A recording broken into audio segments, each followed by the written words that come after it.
ये मंगनीलाल मंडल जी पुराने समाजवादी नेता है। संघर्षों का पुराना इतिहास है। जो मिशन 20-25 अभी हम लोगों के सामने है विधानसभा के चुनाव में, उसमें श्री मंगनीलाल मंडल की अहम भूमिका होने वाली है। 2019 में जदयू के साथ चले गए थे।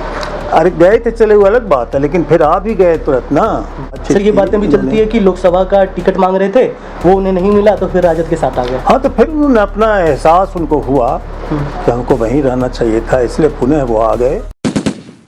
देखिए, राजद के नए प्रदेश अध्यक्ष तय माना जा रहा है कि मंगनीलाल मंडल होंगे।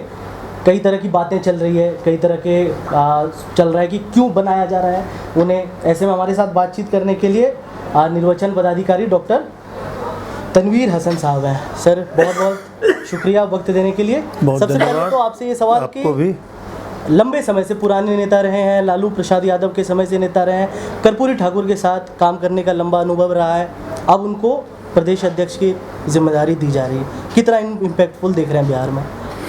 देखिए, मंगनीलाल मंडल जी पुराने समाजवादी नेता है और संघर्षों का पुराना इतिहास है जी। अनुभव भी हैं, अनुभव भी रखते हैं, एक लंबे समय से कार्यरत हैं विभिन्न सांगठनिक पदों पर। तो पार्टी उम्मीद करती है कि उनको अध्यक्ष बनाए जाने से पार्टी का विस्तार होगा, पार्टी बढ़ेगी आगे की तरफ। और तेजस्वी प्रसाद यादव के नेतृत्व में जो अभियान अभी राज्य में चल रहा है, जो मिशन 20-25 अभी हम लोगों के सामने है विधानसभा के चुनाव में, उसमें श्री मंगनीलाल मंडल की अहम भूमिका होने वाली है। और उस भूमिका के तहत ही पार्टी के लोगों की, कार्यकर्ताओं की बड़ी अपेक्षाएं उनसे हैं। तो लंबे समय तक देखिए, राज्यसभा सांसद रहे हैं, झंझारपुर से लोकसभा सांसद भी रहे हैं, मंत्री भी रहे, तो ओवरऑल राजनीति का तो लंबा अनुभव रहा है। लेकिन बिहार में जैसे अभी इससे पहले जगता बाबू थे, कार्यकाल भी बहुत अच्छा रहा, स्वर्णिम कार्यकाल था। वो कार्यकाल पूरा हो गया, अब पार्टी एक नए कार्यकाल में प्रवेश कर रही है, उसमें मंगनीलाल मंडल के नेतृत्व में प्रवेश कर रही है। उनका भी योगदान महत्वपूर्ण था, इनका भी अपनी जगह पर योगदान महत्वपूर्ण है। किसी दो अध्यक्ष के बीच में कोई तुलनात्मक मुकाबला नहीं होता है और बेहतर की तरफ बढ़ने का प्रयास होता है।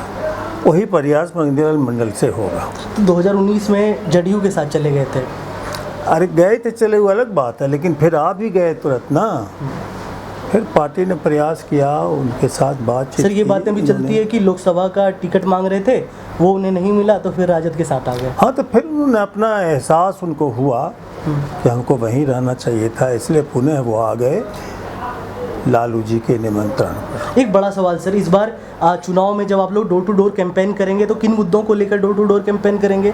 क्या आप लोगों के मैनिफेस्टो में क्या खास बातें हैं युवाओं को अट्रैक्ट करने के लिए? युवाओं का एक बड़ा, तेजस्वी यादव भी युवाओं को लेकर कई तरह के ऐलान करते रहते हैं, क्या युवाओं करते रहते हैं ना? तेजस्वी यादव जो ऐलान करते हैं उसको अमली रूप देते हैं। उन्होंने 20 के चुनाव में ऐलान किया कि रोजगार को एजेंडा बनाया, नौकरी को एजेंडा बनाया।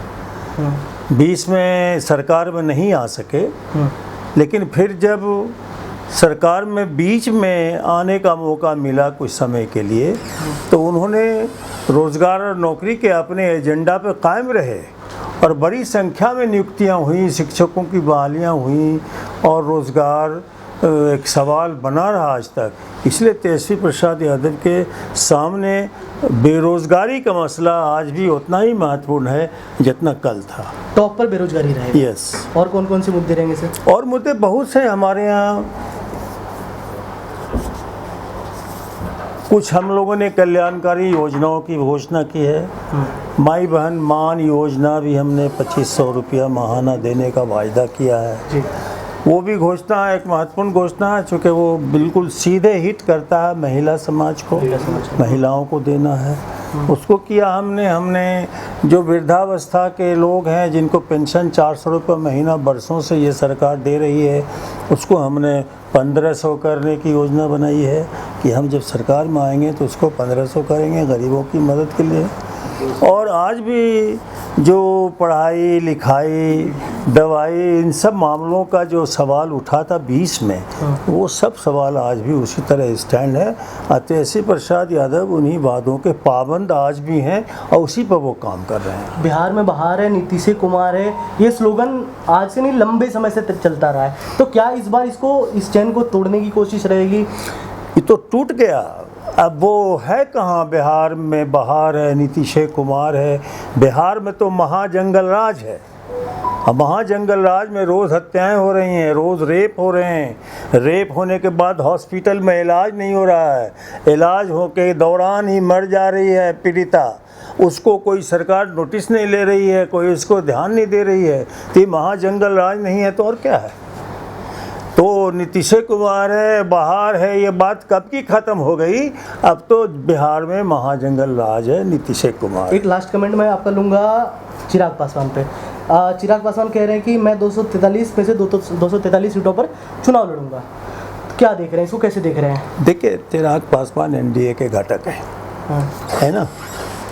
अब एनडीए के घटक हैं और वो घटक में रहते हुए 243 सीटों पर कैसे लड़ेंगे?